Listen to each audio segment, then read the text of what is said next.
2025년 12월 2일 한국 시각을 기준으로 유럽 전역의 주요 우주항공 전문 매체들이 일제히 대한민국이 쏘아올린 하나의 위성 이름을 대서특필하기 시작했습니다. 그 주인공은 바로 아리랑 7호였습니다.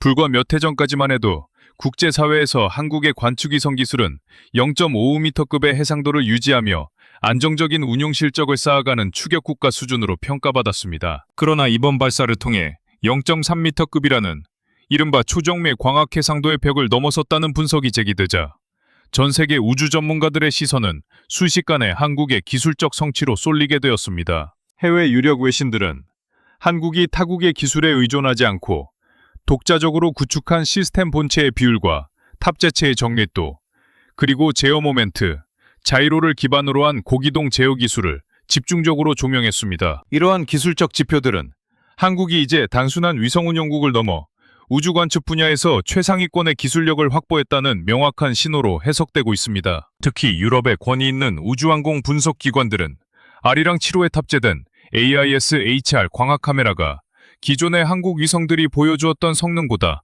3배 이상 선명한 영상을 확보할 수 있다는 점을 가장 먼저 강조했습니다. 지상에 존재하는 30cm 크기의 물체까지 명확하게 식별할 수 있는 이러한 해상도는 사실상 군사정찰 위성급의 성능에 해당하기 때문입니다. 이 수치를 직접 확인한 해외의 분석가들이 A4 용지의 윤곽까지 우주에서 식별할 수 있는 수준이라는 문장을 기사 제목으로 뽑아낼 정도로 충격은 컸습니다. 해외 매체들이 더욱 주목한 부분은 한국이 1840kg급에 달하는 대형 위성을 시스템 설계부터 핵심 탑재체까지 전부 국내 기술로 완성했다는 점이었습니다. 우주기술 선진국이라 불리는 미국이나 유럽의 국가들조차 광학정찰급 위성의 핵심 부품인 광학 모듈을 외부 전문기업에서 수입하거나 협력하여 조달하는 경우가 비일비재합니다. 하지만 한국은 아리랑 이후 시절부터 꾸준히 축적해온 구조 설계 역량과 3호 및 3A5에서 검증된 기술적 데이터를 발판 삼아 이번 위성의 전체 체계 자립을 실현했습니다. 심지어 한 유럽의 전문 매체는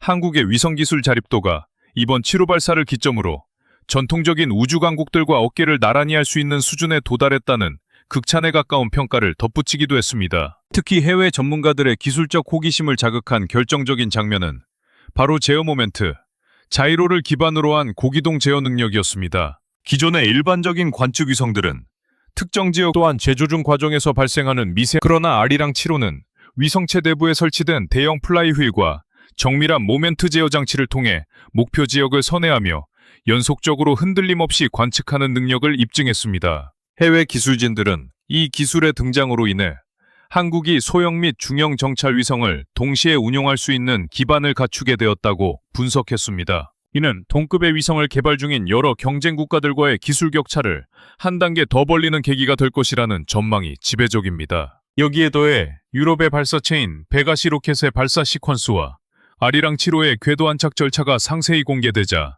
국제 분석팀들은 한국 기술진의 엔지니어링 기반이 얼마나 탄탄한지를 다시 한번 확인하게 되었습니다. 발사 후 43분 54초 뒤에 정확하게 위성이 분리되고 1시간 9분 후 남극의 트롤 지상국과 첫 교신을 시도하며 위성체의 초기 상태를 점검하는 일련의 과정은 완벽에 가까웠습니다. 해외 매체들은 이러한 절차를 지켜보며 한국이 이미 정찰급 위성 운영 체계를 독자적으로 구축하고 운용할 수 있는 전 세계에서 몇 안 되는 국가라고 평가했습니다. 특히 1.5주에 걸친 초기 구동 점검 이후 3주에 달하는 궤도 운용 시험을 거쳐 내년 상반기부터 5년 안에 정식 임무를 수행한다는 프로세스는 나사나 유럽 우주국 등의 방식과 크게 다르지 않다는 점도 주목받았습니다. 이 모든 요소가 결합되면서 해외 언론들은 한국이 단순히 신형위성 하나를 쏘아올린 것이 아니라 아예 국가의 우주산업 구조 자체를 근본적으로 바꾸고 있다는 메시지를 전했습니다. 최근 누리호 4차 발사의 성공으로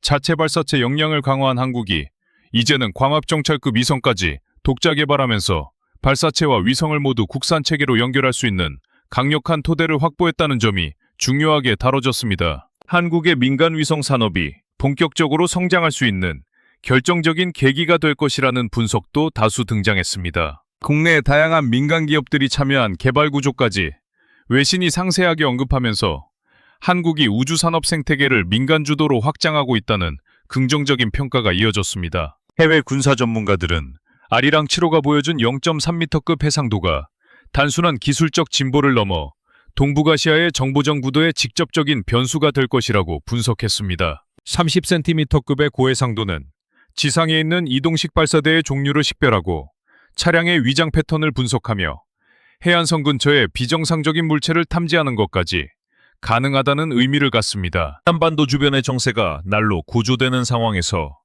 이 정도 정밀도를 갖춘 관측 능력은 국가 단위의 전략적 정보 우위로 직결될 수밖에 없습니다. 특히 위성체의 재조준 속도가 빨라지고 테라비트급의 대용량 저장 공간과 광대역 전송 능력까지 확보되면서 한국의 정보 분석 능력이 비약적으로 상승했습니다. 한국은 이제 위성 영상을 수일 단위가 아닌 거의 실시간에 가까운 수준으로 분석하고 대응할 수 있는 체계를 갖추게 되었다는 점을 외신들이 강조하고 있습니다. 1999년 아리랑 1호가 발사되었을 때만 해도 한국은 우주 개발의 초보자에 불과했지만 25년이 흐른 지금은 세계가 인정하는 초정밀 광학 관측 기술 보유국이 되었습니다. 해외 전문가들은 이러한 발전 속도를 보며 한국이 앞으로 10년 안에 자체 개발한 발사체와 정찰 위성, 그리고 지상국 시스템을 결합하는 완전 독립 모델을 구현할 수 있을 것으로 전망했습니다. 그리고 그 거대한 과정의 출발점이자 현재의 결실이 바로 2일 새벽 우주로 향한 아리랑 7호였다는 점에 이견이 없습니다.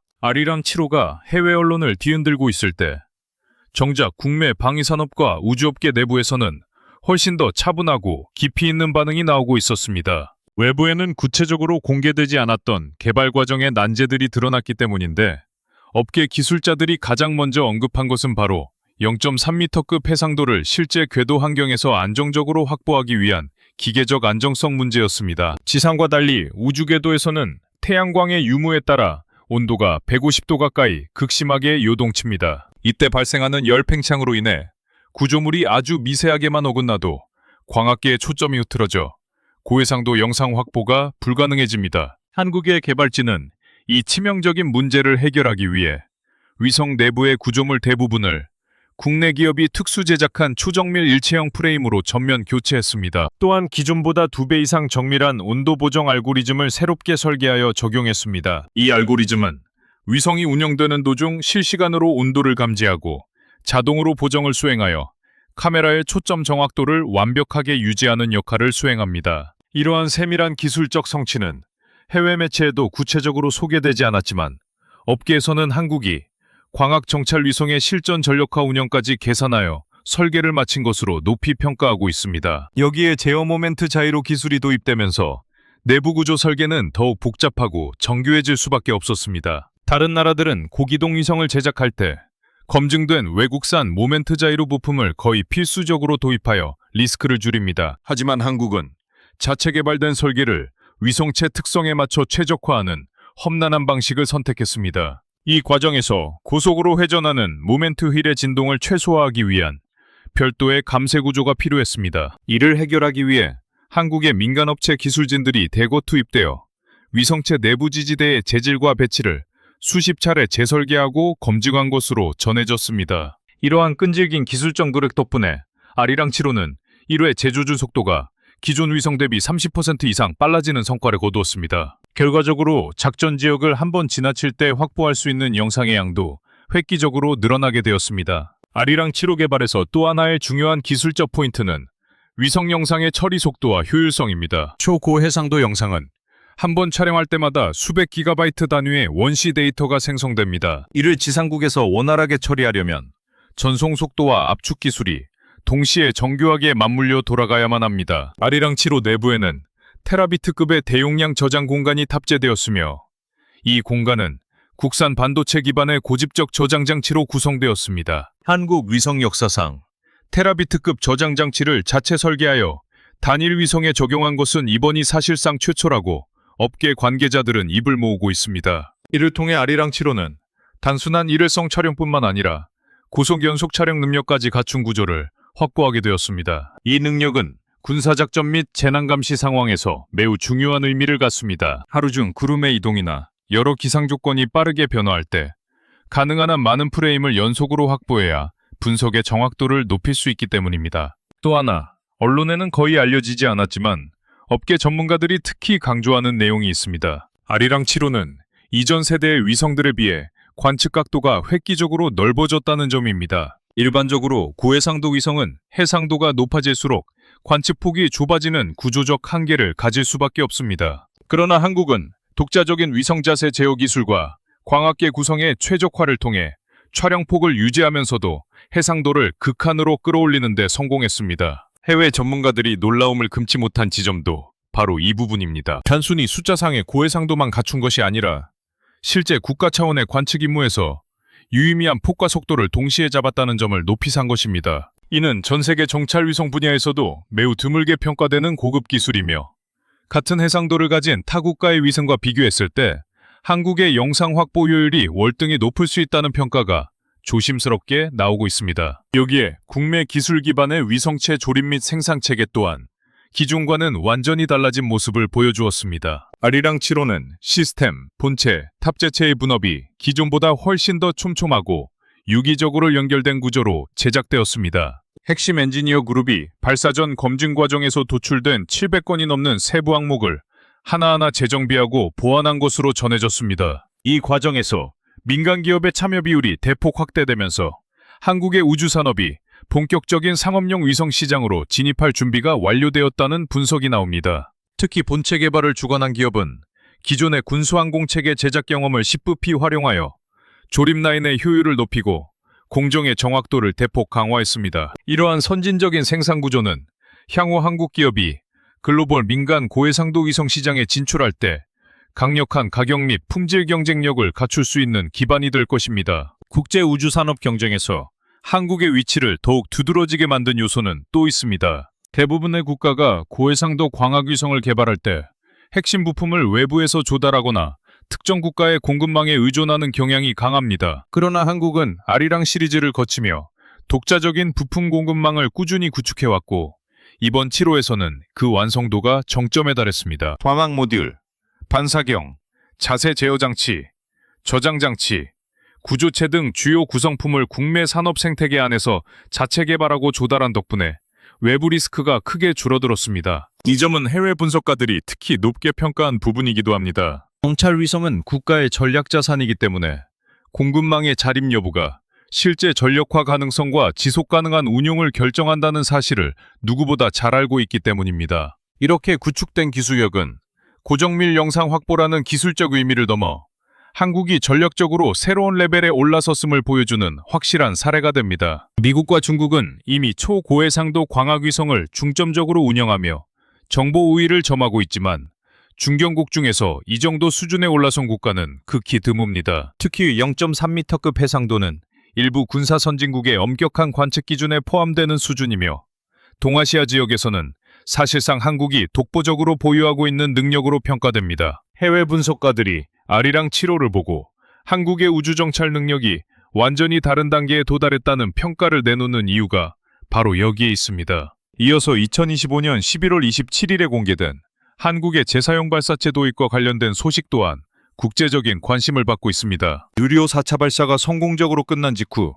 해외 전문가들이 가장 집중적으로 분석한 지점은 한국이 이후 어떤 우주 전략을 펼칠지에 대한 것이었습니다. 그 분석의 중심에는 어느 나라보다 빠르게 성장하고 있는 한국의 재사용 발사체 기술이 자리 잡고 있었고 이 기술이 미국의 스페이스X와 자연스럽게 비교되기 시작했습니다. 그런데 여기서 놀라운 점은 단순한 후발 국가의 추격이 아니라 데이터 축적 방식과 구조적인 개발 로드맵에서 한국이 보여주는 속도가 기존 강대국들의 수치를 압도하는 흐름을 만들고 있다는 사실이었습니다. 해외 전문가들은 스페이스X가 재사용 발사체를 처음 상용화하기까지 약 9년이라는 긴 시간이 걸렸다고 분석합니다. 실제로 펠컨 9, 블록 5를 기준으로 첫 회수에 성공하기까지는 총 15번의 대형 테스트와 실패가 필요했습니다.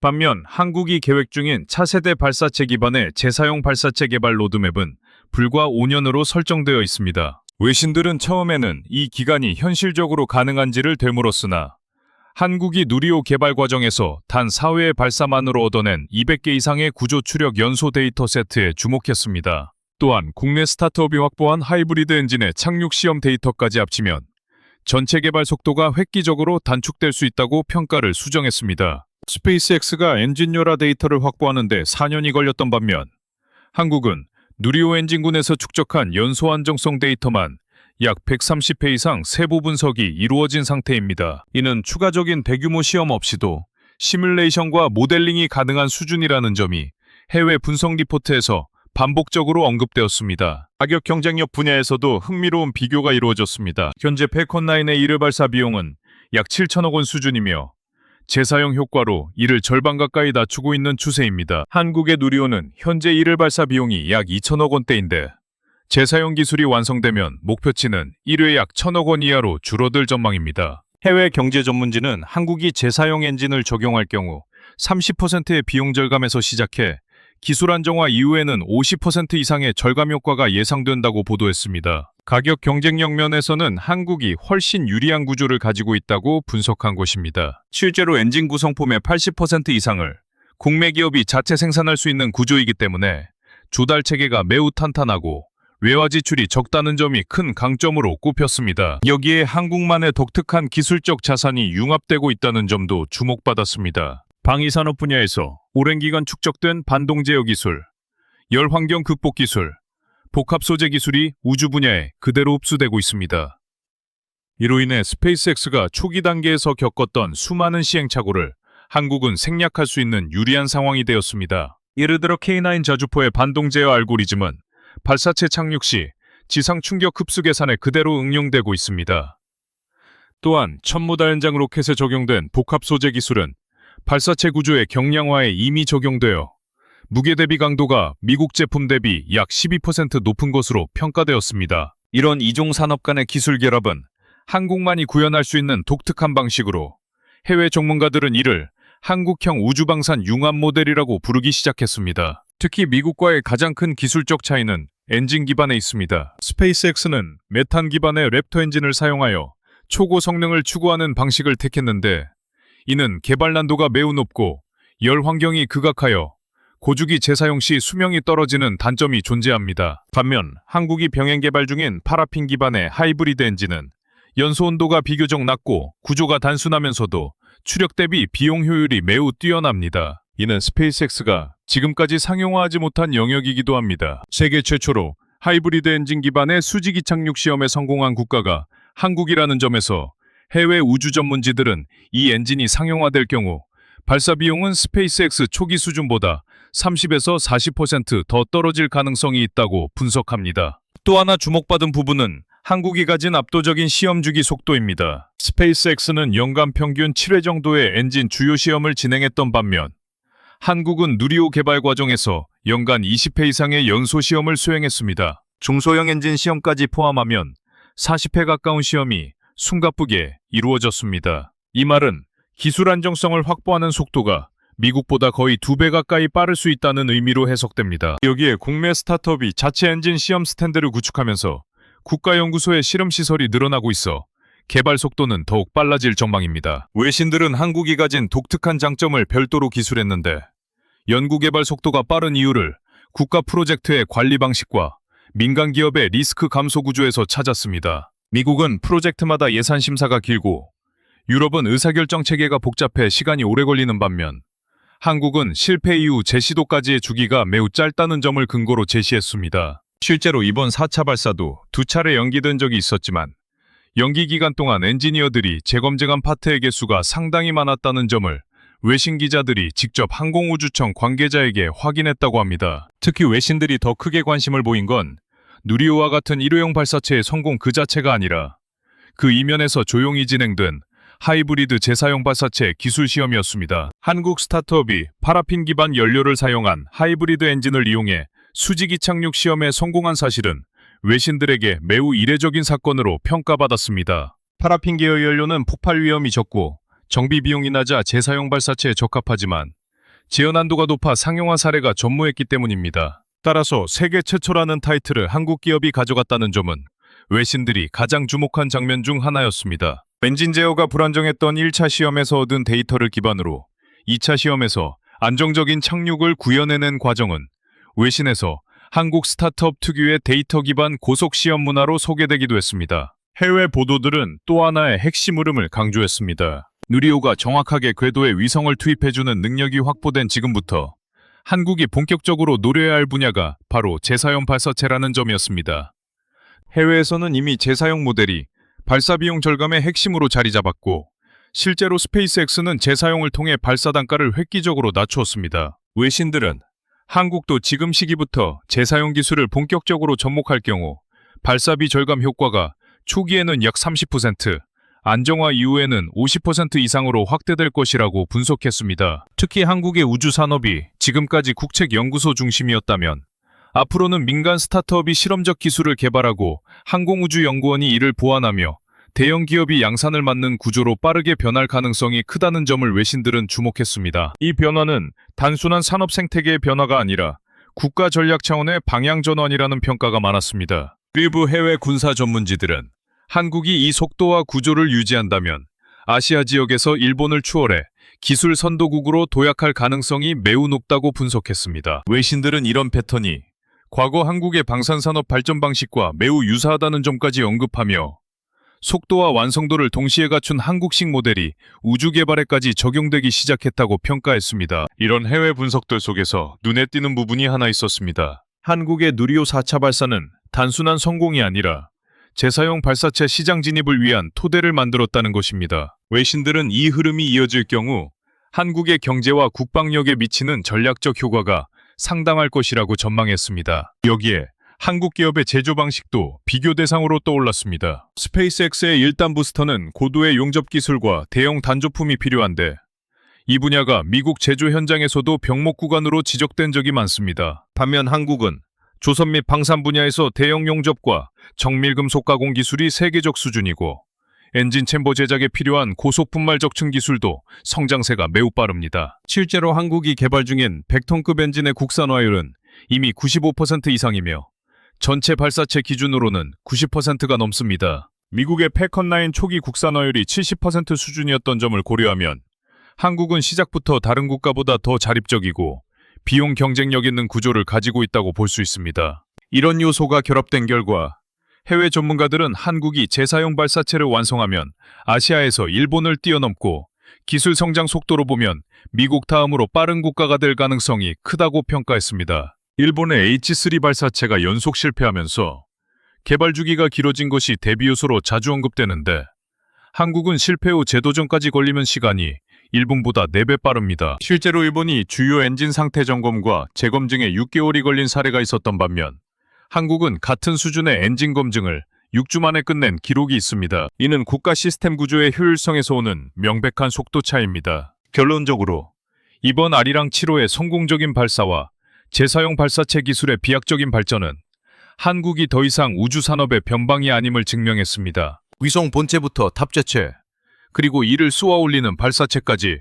모든 과정을 독자적인 기술과 공급망으로 해결할 수 있는 나라는 전 세계에서 손에 꼽을 정도입니다. 한국은 이제 그 소수의 엘리트 그룹에 당당히 이름을 올렸으며 민간과 군, 그리고 연구소가 하나로 뭉쳐 만들어내는 시너지는 앞으로도 전 세계 우주 산업계에 신선한 충격을 줄 것으로 보입니다. 우주를 향한 한국의 도전은 이제 막 본궤도에 올랐으며 그 끝이 어디일지는 아무도 쉽게 예단할 수 없는 상황이 되었습니다. 오늘의 성취가 내일의 더 큰 도약을 위한 발판이 되기를 기대하며 한국의 우주 산업이 써내려갈 새로운 역사를 계속해서 주목해야 할 것입니다.